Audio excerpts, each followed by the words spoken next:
Hello, everyone. Hope you all are doing very well. I'm Mahmoud, host of this webinar, Meet the Global Leader. This webinar is basically organized by a non-profit organization named School of Entrepreneurship Development. It is based in Bangladesh and working for the entrepreneurial development, sector development in Bangladesh, and also skills development for youths and university students in Bangladesh. For that reason, we organize a lot of webinar to share stories and journeys of a professional, so that like through their lessons they have shared, they're going to share some advice they are going to share for the youths. It is going to help them in a greater way. So today we have Sanela with us. Now she is an analyst and organizational learning professional. So today we're going to learn her incredible professional journey and some interesting facts and advice for the youths. And let's get into the program. So Sanela, welcome to the session. Can you share a little bit about yourself? Thank you, Mahbub, and hello to anybody watching this now or later. Mahbub, thank you so much for inviting me. My name is Sanela. My last name is Muharemovic, which is a nightmare for everyone to pronounce, but I'm happy with just Yeah. Sanela. It's a very good name to be named, and I'm happy with it. So you don't have to ever try and address me formally as Miss Muharemovic, I promise, even if you find me at work setting. As you said, I'm an analyst and organizational learning professional. That is how I would introduce myself in a professional setting. By training, I am a political scientist and economist with a very strong side of statistics and analytics, of which I will tell you a little bit.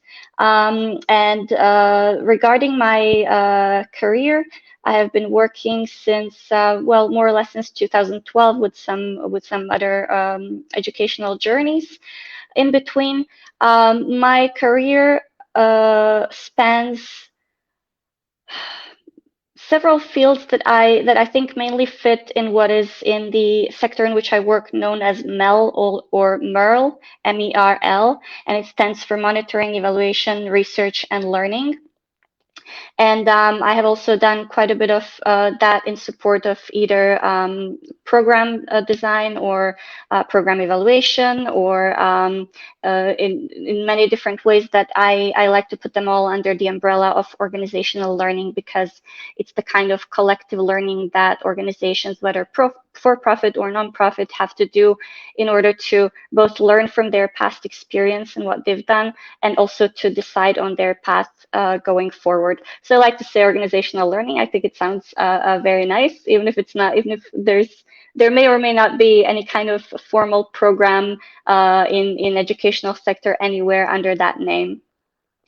I come from a country called Bosnia and Herzegovina, and it's a small country in southeastern Europe. It's Right now I'm in Rome in Italy, where I work. And between, that birth in Bosnia and Herzegovina and me now sitting in Rome is quite a bit of globe trotting and a lot of international experiences and a lot of movement, of which I hope to speak, and with which I hope to inspire people also to try and see if they can get to know the world through different opportunities, in order to, in a sense, become better, more informed citizens, and to be in a better position to build communities through their work, whatever that may be, whether entrepreneurship or anything else. And I know a lot of people probably watching this are interested in some kind of entrepreneurship. In innovation, probably also in social entrepreneurship and social responsible work. So I think I have a little bit of something to share that relates to that, and hopefully people will find interesting. But before I go on about me, I actually wanted to take a moment to recognize something about just us sitting here and having this conversation. That, on one hand, it's just, two people talking over the internet, Yeah. no big deal. But when when I was talking recently to somebody from Bosnia, and I told him I would be doing this webinar, and he asked me, "Oh, what is this organization?" And I told him it's a nonprofit from Bangladesh, and he said, "From Bangladesh? Well, what do you have to do with anyone from Bangladesh?" Um, and for me, actually, it's quite usual. I communicate with people from all around the world, both through my work, and I have many acquaintances from my education from all over. But I sat back and I thought, actually, when you're somebody who is from Bosnia and Herzegovina, you don't really have that much, obviously, in common with someone from Bangladesh. So, being a researcher, I went to see what a random person from Bosnia and Herzegovina or from Croatia, that is my second country, what they might have in common with someone from Bangladesh. And, indeed, there isn't much out there. For example, just starting from a very basic topic of diplomatic relations, we don't actually have direct diplomatic relations between the two countries or also between Croatia and Bangladesh. So, for example, even though there's some space for visa-free travel in case you would need some kind of visa, for example, for business activities, or if you wanted to engage in some other, or make use of some other consular services. From Dhaka, you would have to go to New Delhi. That's the closest embassy for both Bosnia and Croatia, I believe. And from Bosnia or Croatia, you have to go to The Hague in the Netherlands. So not at all easy to establish this connection, actually. Yeah. Then I looked also at trade, because trade is something that happens between a lot of countries. I think I looked up data from 2022 or 2021, found very little. In terms of exports from Bosnia to Bangladesh, I found that there was what probably amounts to one shipment of semi-processed timber, of all things. Quite random. I don't know the context. It looks like it could have been just one shipment. And then Bosnia imports a little bit more from Bangladesh. I think you won't be surprised to find that's in the textile industry. And I think that's also more indirect import in terms of, large apparel companies having their production in Bangladesh and then exporting to all of their branch stores all over the world. So I'm absolutely sure that I've bought T-shirts in Bosnia and Herzegovina that were made in Bangladesh. I actually tried to find one, but I couldn't right now in my closet. But there is now, apart from this, it's important to say, I think there's a kind of new experience where I noticed there has been a little bit of migration from Bangladesh into Croatia and maybe into Bosnia.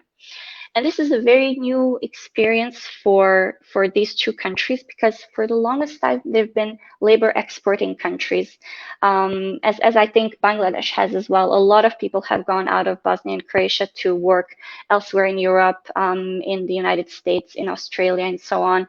So now they're finding themselves in a situation where people are coming from other countries to work there, and this is something new. Obviously, something to look into with more interest, as I think it also represents an opportunity for more exchange between these countries. Um, I'm almost nervous to say, migration often causes some strife and conflict and hate speech. But in the end, I believe that we all benefit from people moving around, and I really believe in these in our communities to be able to make space for people who come from elsewhere and to build communities based on solidarity and not on exclusion of everybody. So there'll be something that will come with time. But anyway, that was a Yeah. long digression just to actually say that this is actually a very unique situation that we find ourselves in, or very rare at least. And also to take into account, it's not being facilitated by any embassy, by any large multinational company, no ministry. It's just one little nonprofit with a lot of hard work from one or two individuals, I imagine, behind the scene. I imagine working after their regular working hours. So what I mean to say is thank you. I've looked at some other videos that you have, and I saw that it's really Perfect. just all of this hard work of reaching out and trying to bring people from around the world to to speak to young people in Bangladesh. So thank you. It's really a great honor to be here. You're welcome. And the way a person who has research skill talk and share data is, you have shown right now the interesting way you have shared, and you did your research, and you analyzed the data. So it's, yeah, you are a good analyst. And thank you. Thank you. The thing that you have shared is very important. Is, people connect with people from different countries, but maybe it's just you and me talking, discussing things, but indirectly it's a connection between two countries, you know and the thing is, and the point you mentioned, that what you have to do with the country Bangladesh, we read books from writers around the world, very good books. So there is one common language, and people can, talk and communicate with that language, is humanity. Positive people, good human being. Through your stories, the things that you have seen so far, you are sharing this, sitting somewhere, like in Italy, and people from another country are listening to you and learn are going to learn a lot of new things from you, is the most important way, and the best users of internet and this platform. um, yes, that is the thing, that it is hard, and sharing the stories, connecting people from like-minded people, I would say, that who want to giving something back to the world. It's not for the community of Italy, it's to the world. It's maybe one day, now the um, youths of Bangladesh are listening to this and watching this. I'm going to watch it, but in future, like anyone from anywhere who knows about this organization will watch it the way you watched it. So this is about spreading lessons. It is about spreading so many different professionals and skills, experiences to share. The most diversified experiences we have shared so far is so interesting. So many things to learn, and this is actually a win-win situation for, like everybody. For you, you would feel good to, through you, students are learning something. Through this platform, we are communicating your story to the youths and students. So and students, they are learning, so it's a win-win situation for all. There is nothing to lose, only good things, and win for all. So this is an amazing platform, and when people cultivate positivity, it sparks so far. You can feel the spark. So this is the best impact of positivity. When people think about positivity, talk about positivity, and talk about opportunities, like big thing can happen just sitting, like anywhere they're in. So this is very important, and the people like you who have been sharing their stories, the journeys, the things that you have seen through your eyes, it's so amazing and so important. And the point you have mentioned, the little trade between these two countries, maybe because of lack of communication or information. Maybe when we know that there's something that in your country, which is demand or maybe need in our country, we can also explore the ways to, communicate, the ways to trade what you have and what we need. So it's an important thing, it's an exploration. So, and thank you for your nice word and the way you have shared your perspective and your point regarding Bangladesh. So, can you a little bit share about your student life, how it was, and what did you do during your student life apart from the study, and how your student life and the things that you did when you were a student shaped your career and shaped some of your skills that you developed during your student life. Sure. Thank you for this further introduction and these wonderful comments. I really agree with you. And when you say, me sharing my story, I really hope it will be more than me just sharing my story because I like my story and I want Yeah, you all to hear it. I really hope to share some useful perspectives, maybe yeah, share some resources as well that can be actually of use to people, and also just, as you say, share positivity and encourage people to definitely. reach out, to do even the kind of things that you're doing, just reaching out to people around the world and speaking. So, talking about my educational journey and what I learned from it and how it impacted my career, I think it's impossible to get around a fact that I had a very particular educational journey, which was really, really characterized by its globality. So I started school very regularly as any child in Bosnia and Herzegovina in a local school. This was just after the war in Bosnia and Herzegovina ended, and I was a very curious child. I was a very conscientious student, and I like to learn. But actually, very early, I started to see limitations of the educational system. Of course, as a child, I didn't necessarily have the vocabulary to assess it critically as I do now to say, oh, this was wrong and this was wrong and this was wrong. But I was always seeking more. And actually, I saw my first opportunity for something more when I was in high school. And this was a scholarship in a school called Red Cross Nordic United World College, which is a mouthful that nobody has to memorize. But I do want you to pay attention to the three words United World College. It's actually a network of schools. These are high schools, and they offer last 2 years of high school education for students around the world. So it's a network of schools. I think about 20 of them now, and one was actually just being opened in Bosnia and Herzegovina in a beautiful town called Mostar in 2006 when I was starting. But I ended up going to one in Norway, which is called Red Cross Nordic. And it's not just that this high school makes space for international students. It's actually built around the idea of international education as a force for good. Now, I know that a lot of people who may be watching this, they're probably past high school, or I don't know, there may be some high school students, but I know even those who are older will probably have siblings, cousins, neighbors, friends who are of high school age.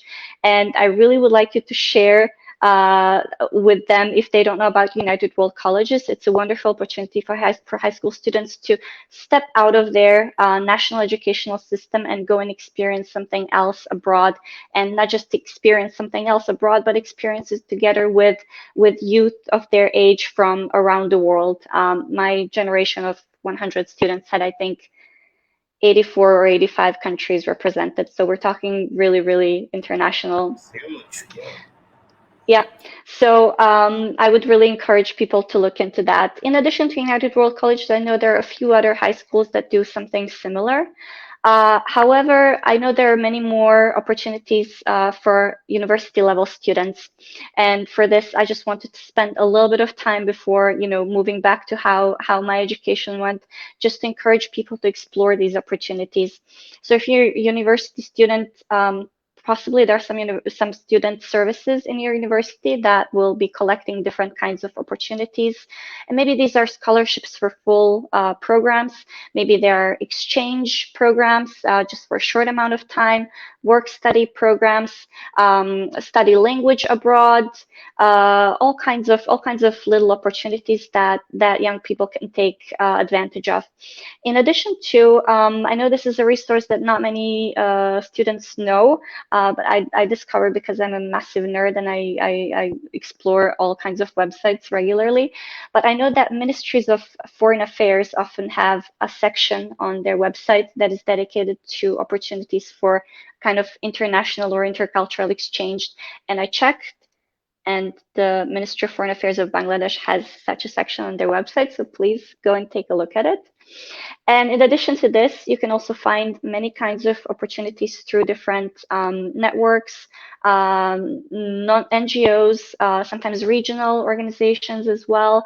And also, it's not actually limited to formal education. You can also think of something like, I don't know if you've tried learning foreign languages through different applications.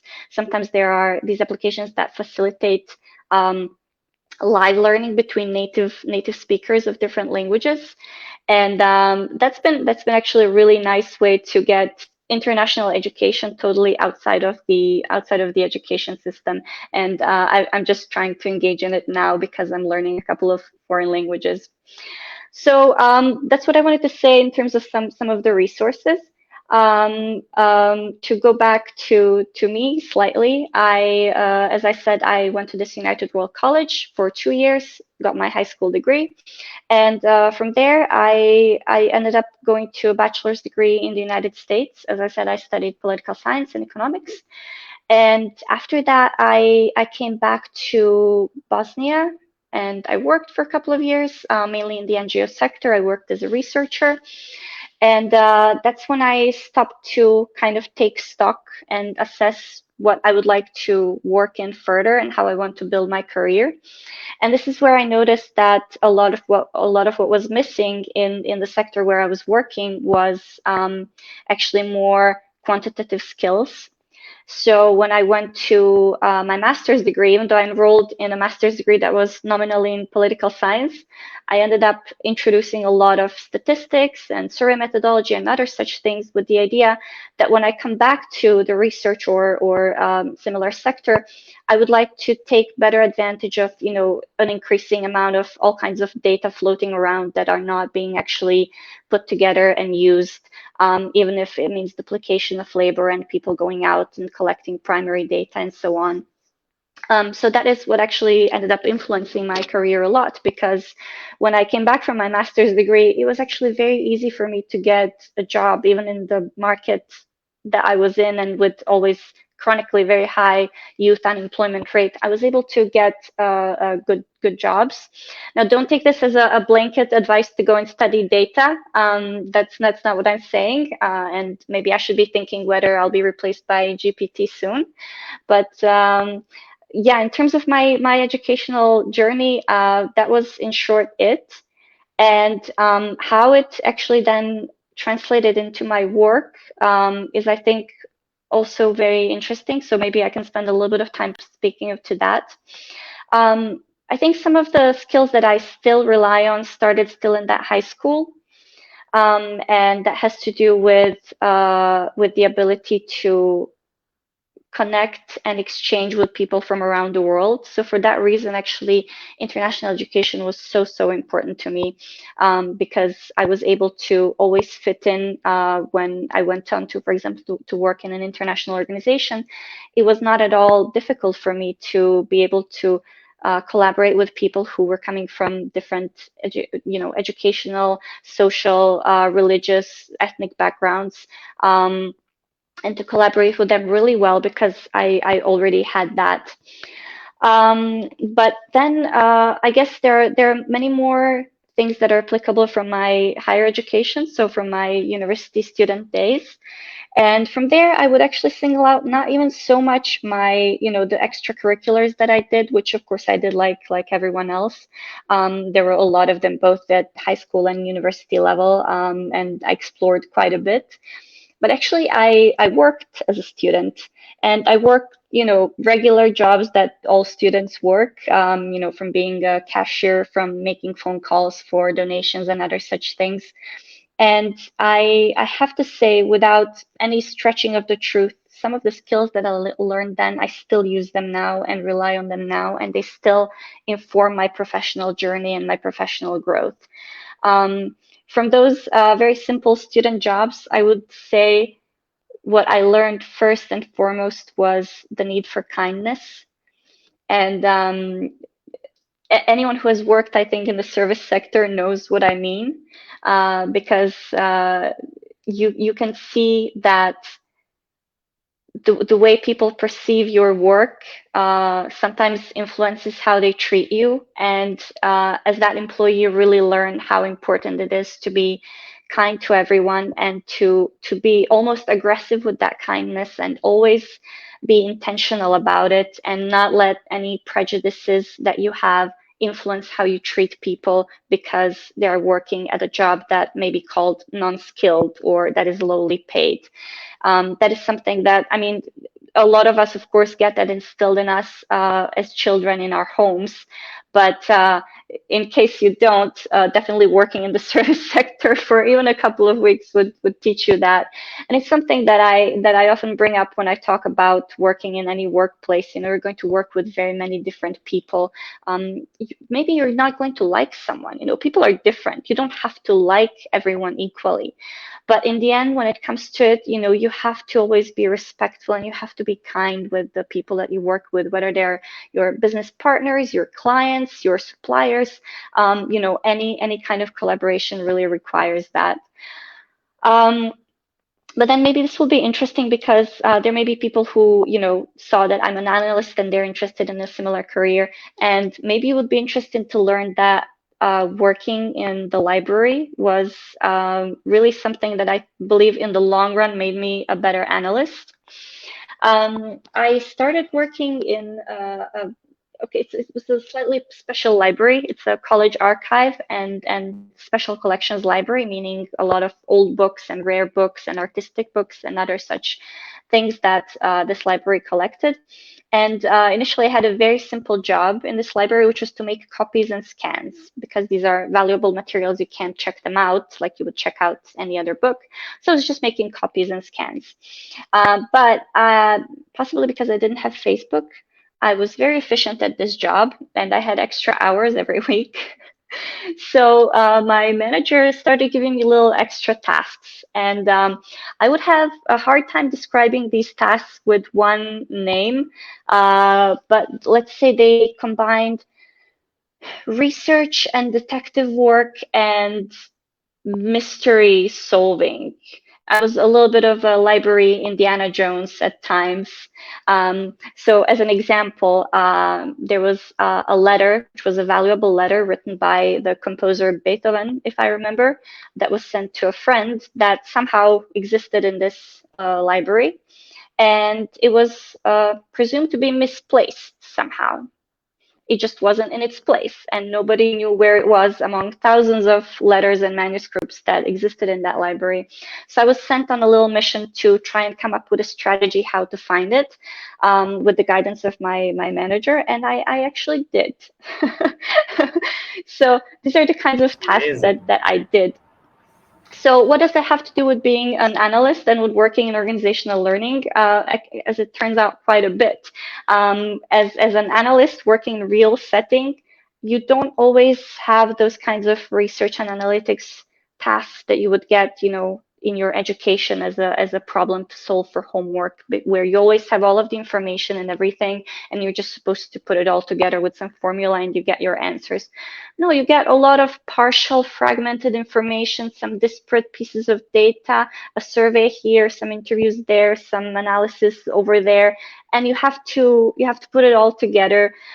So my job is still sometimes like that. I have to make sense of very fragmented pieces of information, or I have to quality assess other research and writing that relies on such pieces of information. And I have to say, this was not at all difficult for me to become more proficient in, because I already had so much experience working with little partial information as a library assistant. And then there's also something that I think is so relevant now, and I'll tell you how it applies to organizational learning, but also you can apply it to very many things, especially with the advent of GPT and other AI systems. And that is, it has to do with recency bias. So this is recency bias. Even before I knew the words, I knew what that problem was because I saw it in that library. For example, I would be looking at the archive newspapers of the college, and I would see on the same topic, on the same subject, the same arguments and the same counter arguments being made 10 or 20 years apart, almost like a full cycle. We have a subject, there are some arguments for it, then some counter arguments, and then we settle on something, but then a few years later it reemerges again. And actually, when I do my work still, I think of that, because when I look at, for example, look at recommendations from a piece of research or an evaluation, I ask myself, is this really new learning? Or is it because we are basing it on what has happened in the last 3 to 4, 5 years, which is the scope of work of everybody who is working in this organization now? Or is it really part of, maybe it's part of some larger cycle? Maybe we were doing these same recommendations 15 or 20 years ago, and we just don't have the good knowledge management system to actually dig them out and rely on them. So it's something that really still informs my thinking, and even if I can't always directly apply it, but just being conscious of it, I think helps me uh, helps me do my job with better quality. And why did I mention GPT in relation to this? Because now we see that, GPT started as, people were just exploring a little bit. Now we see that businesses are using it to answer all kinds of questions. And it's answering all of those questions based on, whatever is on the internet. And what we have to take into account is that what is on the internet is just last, I don't know, 20-ish years of human history, as opposed to all of human history, which is not on the internet. So I think whatever you're doing, whatever you're asking GPT, there will be moments when you have to take a step back and ask, wait, what are the implications of this? Yeah. So I hope that made sense. But also, I would say above all, the skill that, or the experience that informed my later professional learning and my career is just the fact of having been an international student. And this is, I go again back to the resources that I gave you. I would really encourage people to do this. Why? Because being an international student or an international anything, this probably also applies to, being an international worker. Even I am now an international worker, in a way. You are pushed out of your comfort zone. You will be challenged in so many ways, but more importantly, you will be challenged in some ways that I think can really help promote learning, and especially kind of learning that you need to build businesses, communities, and so on. Because when you move out of where you grew up or where you were born, you find yourself, as I said, challenged in many ways. One of the things that happens is, of course, you lose your immediate sense of what is your community or your support system. So you're suddenly maybe out of your family, all of the friends that you knew are back home, all of your neighbors and friends and all of that. But it's actually even bigger than that, because you may find that in addition to losing just that immediate sense of security, you find yourself losing privileges that you never thought of as privileges, because this was just your life, your context. So, from a very basic one to start with, you will maybe find yourself not speaking the language of the majority of people. And it's such Yeah, it can be such a hindrance. Maybe you never thought of the fact that, if you live in a country that is, especially that is multi-ethnic, and where there is a diversity of languages, if you speak the majority language, maybe you never thought of what a privilege that was, until you go and you find yourself in different a place. community where you are actually in a minority. Or, you have grown up surrounded by people who practice your religion, and now you go somewhere abroad and you find yourself in a minority. And I think these things really help people reflect on themselves and how they relate to people around them in this increasingly connected world. And I think it really helps them, as I said, become better citizens, more conscious of how they interact with the members of their community, and therefore they're in a position to build better communities. So the reason that I bring this all so much into education is that I think the earlier you gain these skills, the better it is, really, because they are so necessary. Wonderful. I mean, it's a bundle of experiences, and the thing that you have mentioned and kept mentioning, going international, like exploration, and always keen to learn things, new things, or like it's just different way of exploring the life and the world. So the fact is, yeah, you have come to a long way, but in your journey, have you got any mentor, or if not, how do you see mentoring or mentorship? Thanks. That's a wonderful and very, very timely question for me because I have recently started to uh, become a little bit more conscious and intentional of mentoring because I have had some mentors, whether they, whether they saw themselves as mentors or not. But when I think back of some people, think of them as mentors. These were people who helped me, um, maybe not help me in sense of, directly somehow leading me to some opportunities or anything, but they helped me become a better me, and that's how they helped me in my journey get to a place where I wanted to be. So actually now I'm making a little bit more effort to be available to people also as a mentor. And one of the things that I did, I think now already a couple of years ago, is that I went to my LinkedIn, and I just put in my title that I'm, something like, if you're a first-time job seeker or something like that, feel free to reach out to me for advice on CV and cover letters, something like that. I can't remember my exact wording. Um, I don't think a full day passed before somebody actually wrote to me. And this was actually a little bit before, I don't know if you caught the moment where LinkedIn really opened up and became kind of this super social network. LinkedIn was a little bit more quiet. People were more reserved before. And a lot of people are, I think, very nervous to reach outside of their Yeah. network that they already established. I remember when I was a college student and I was trying to make some connections, I found it so, so difficult. And when I first time reached out to somebody on LinkedIn, I was so nervous. I remember I was writing that email for an hour, checking everything, calling this common, connection person to say, oh, do you think they'll be offended if I write to them? So now I try to make it easier for people. I say, okay, write to somebody, and the worst thing that can happen is they don't reply, which is, it happens. People are busy. Everybody has their own life, family, Yeah. everything there, and we're all juggling so much, trying to work, stay healthy, give our time to our families and friends and so on. It's difficult.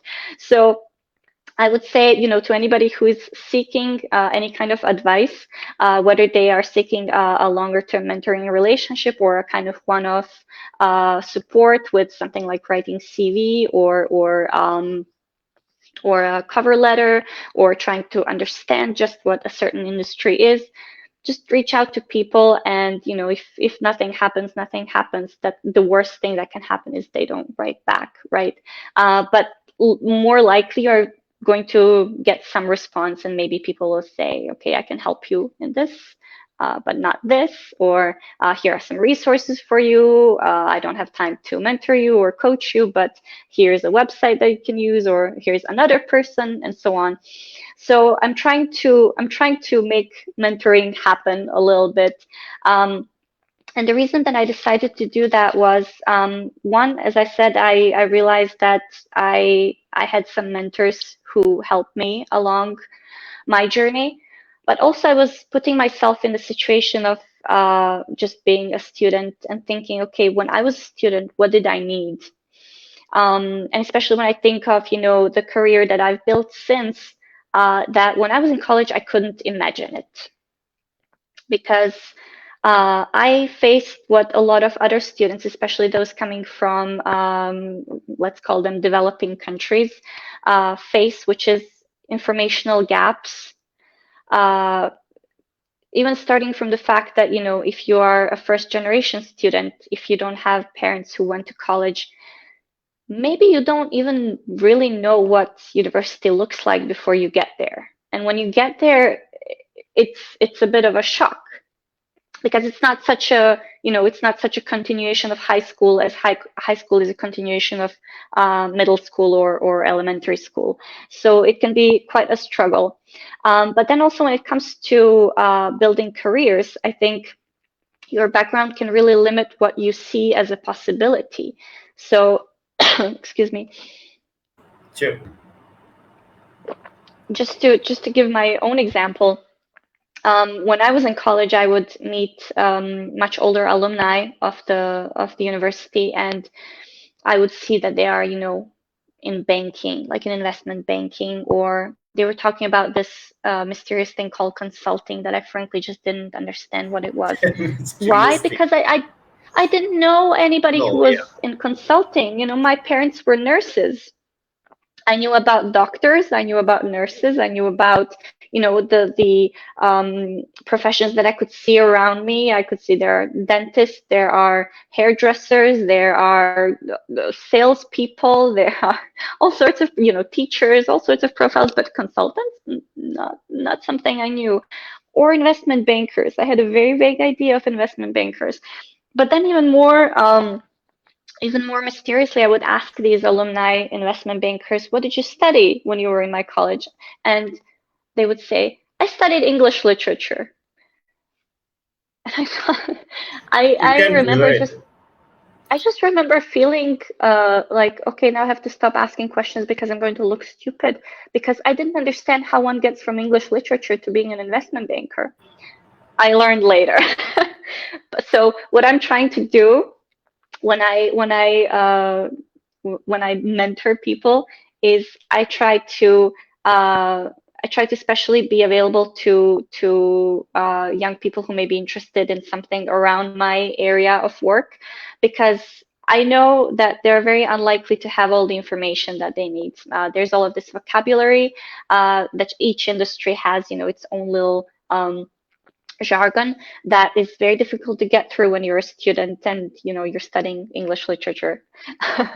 So yeah, my view of mentoring is to really use it as a way of giving back and of making it a little easier for the next generation to get to where they want to get than I had it.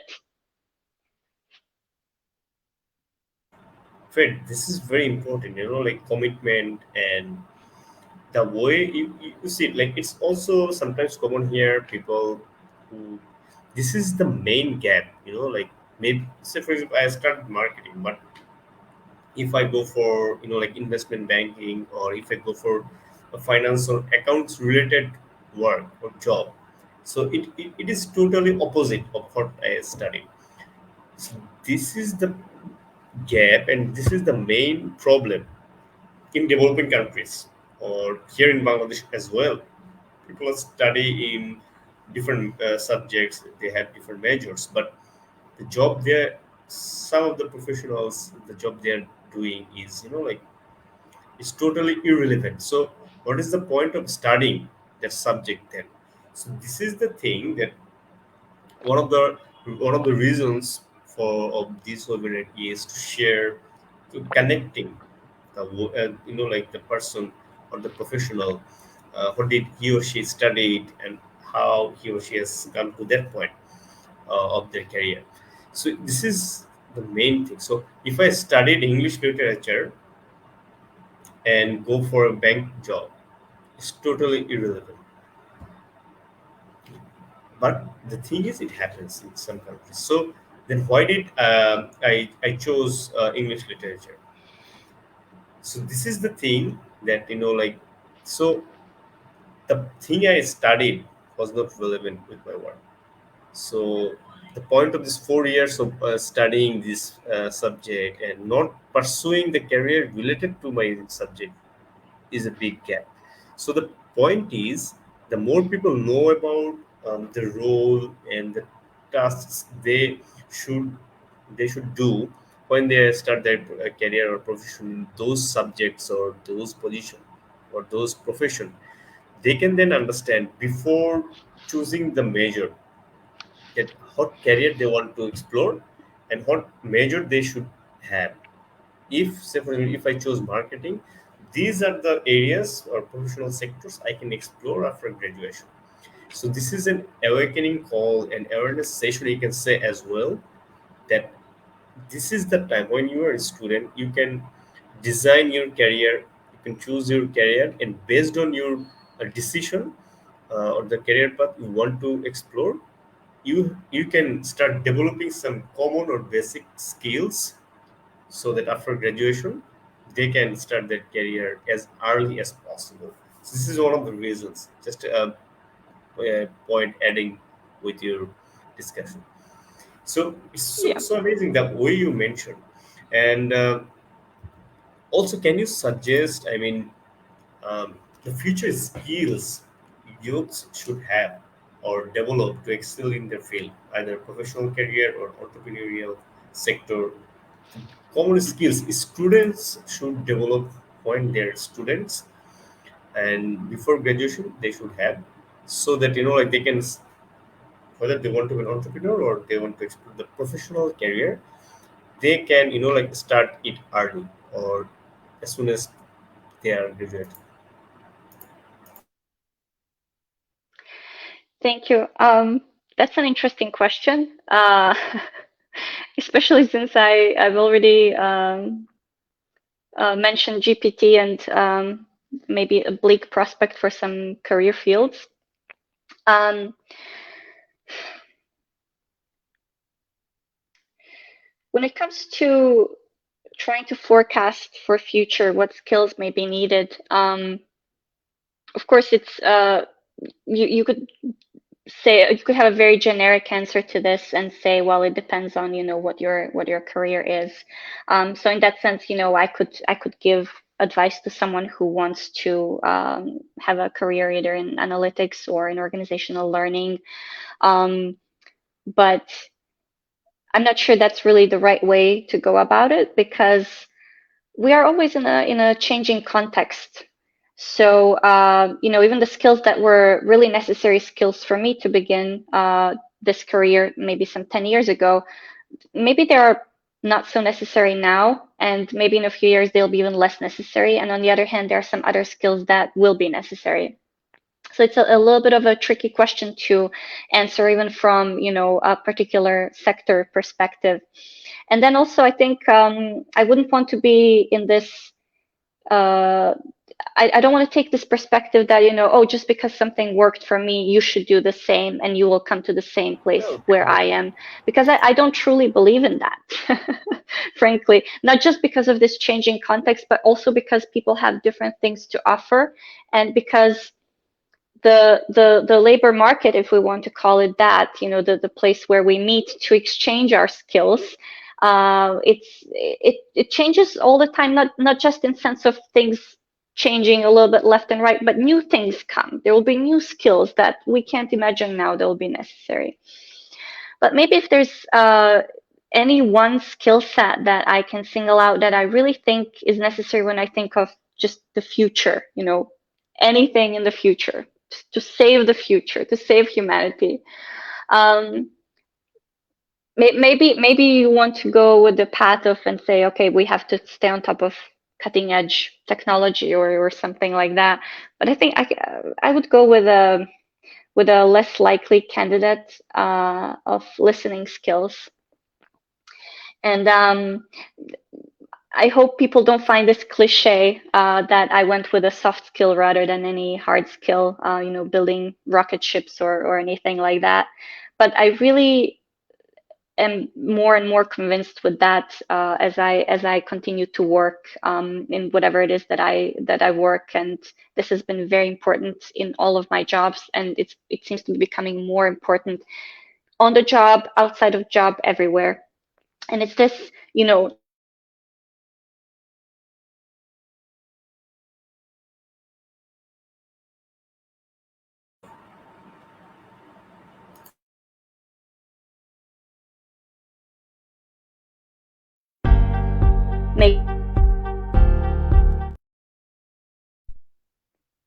Yep, you can Are we continue. still online? Yeah. Please continue. Okay, I was cut off there for a second. Not at all, no. So I was saying listening skills. Why? I can think of some really, really good reasons that I hope won't sound too abstract and esoteric, but I think they're a little bit, outside of what you normally consider for any particular job. One is just what we already touched on. The world is becoming ever more connected. People are moving around. And also, when you look at the nature of the economy, it's so interconnected. I mean, anything that you touch that is produced, it involves the labor of people around the world in some way. Whether they're making parts to make parts to make parts for whatever it is that you are looking at, or they are in the service industry, somehow connecting all of these pieces together. So you see how communication becomes a really key skill. But another one, and this is why I was warning that it might be a little bit esoteric, is that if we look at the nature of collective human knowledge, it's actually quite fragmented. We are so specialized. And this maybe it's not so obvious unless you compare it to something like 150 years ago. Say just recently, I was reading about Wolfgang von Goethe, the German. I know him as a writer, but actually he was a lot more. He was an expert in writing and in botany and in anatomy and I think cartography or something like that. So all of these really disparate fields that today you can't put together. Why can't you put them together? Because when he was learning these things, he could learn everything there was to learn that was known up to that point about all of these Yeah. fields. So he could be a mathematician and an anatomy expert and a botany expert at the same time, because the totality of knowledge in those three areas was actually something that he could acquire in his lifetime. When you look at those today, not a chance. I mean, even if you can't even be just an expert in mathematics, you specialize and subspecialize and subspecialize. And I'm not a history expert, but I think this is all probably a consequence of industrialization and specialization of labor or division of labor, that we all end up in these little increasingly more specialized bubbles of knowledge. So when you look at the nature of modern economy combined with this, you see that actually for anything to work, whether in a small organization and especially if in a large company or in a large international system dealing with things like climate change, the key thing to do is to combine our little isolated bubbles of knowledge. And that really requires listening. And if you don't see why, just think back to the COVID pandemic. I mean, COVID pandemic, it was a public health emergency, but it was also a crisis of human knowledge, because you could see that sure, there are a few people out there who understand everything about, they have very in-depth knowledge about the virus and the vaccines and how these interact in our body, and the mathematical models of how the virus may or may not spread and all of that. And then you had everybody else who doesn't have that knowledge and was obviously craving to have it, because of course it was their health, their bodies, their lives that were at stake. But then you could see that we really don't have those skills to trade that knowledge between us when it's so necessary. And we were watching it, all of us, with horror, I think, from people drinking bleach to try and prevent COVID to I don't even want to think about what. So that I think really illustrates very well this need for really good listening, to be able to hear one another and what it is that each of us brings from these little isolated, fragmented bubbles of knowledge. It takes trust to work together, right? Because you have to trust that doctor who's telling you not to drink bleach. And you have Yeah, to of know course. whom to trust for what. So all of this is really difficult. And I think it really highlights how important that skill is.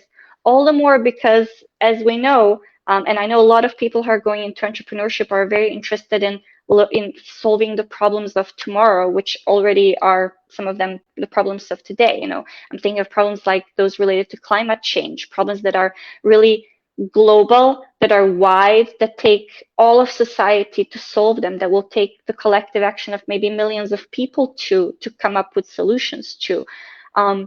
You see that this one skill is actually at the center of it all. So at the risk of sounding cliche and abstract and philosophical, I would still reiterate one skill for tomorrow: listening, good listening, the ability to hear one another, to to speak to one another, and to put our heads together in that way so that we can solve the problems that are so much bigger than any one of us. Wonderful. It seems like we are having a lecture on life, on science of life. It's so amazing because you have experiences and you have learned by doing a lot of activities. You have learned from. This is very interesting because the way you mentioned the Indiana Jones in the library, we all should have, we should seek treasure of knowledge. We should seek treasure of wonders of the world, traveling. And this is actually a treasure. People find sometimes. And another point I should really really mention, the way you said, reaching a new person in LinkedIn, how to communicate. Interpersonal communicating with a person is a very very powerful skill. The communication, people think, oh, I'm good at communication skill. That's not the end. The way to communicate, maintain the network, to let the person like you, talk in a similar way, common topic, and know what that an opposite person like and don't doesn't like is very important. And the way to connect. And LinkedIn is a very good place to build develop confidence. You can reach out to CEOs, you can reach out to people, in whom in another platform or in person is would be very difficult to reach out. So it is a wonderful platform to know people. And again, if you are an Indiana Jones, you want to explore and you love adventure, uh, to seek knowledge is very important. And through this journey of treasure hunting, they can explore a lot of avenues, and then they can decide which sector or avenue they should choose, they should take. So that, with that note, thank you so much for this discussion of wisdom, and the way you connected, the both two countries, Bosnia and Herzegovina, Croatia, and from your experience and the way this is very important because you are in a talk, which is based in Bangladesh, and you did a small research about the country. This is the respect and this is the commitment. Some people think, oh, it's just I'll just go and talk, but that time you invested and the way you trying to learn about the country, you wanted to connect with the people this way. So this is a very serious commitment thing, and it's a discipline that everything what we should do, we have to take preparation. We have to do our small research and learn. It's interesting to do research and learn something about a country or a topic. So it's an eye-opening session, and we believe students are going to learn a lot from this session. So many information and insightful stories and information. So thank you so much, Mrs. Sanela, for giving your time. It's a great honor for us, and it took a lot of time, to organize this session and to get your story, that precious story, through this platform among students.